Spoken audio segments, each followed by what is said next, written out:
Cari cinta pula daripada Allah.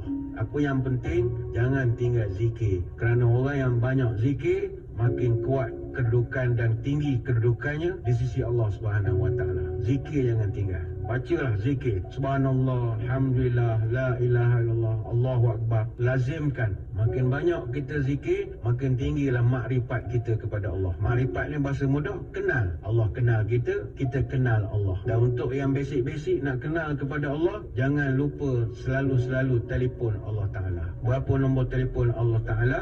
24434. Ni nombor jangan tinggal. 2 subuh, 4 zuhur, 4 asar, 3 maghrib, 4 isyak. Kalau 24434 tak pernah guna, jangan mimpi Tuhan kenal kita.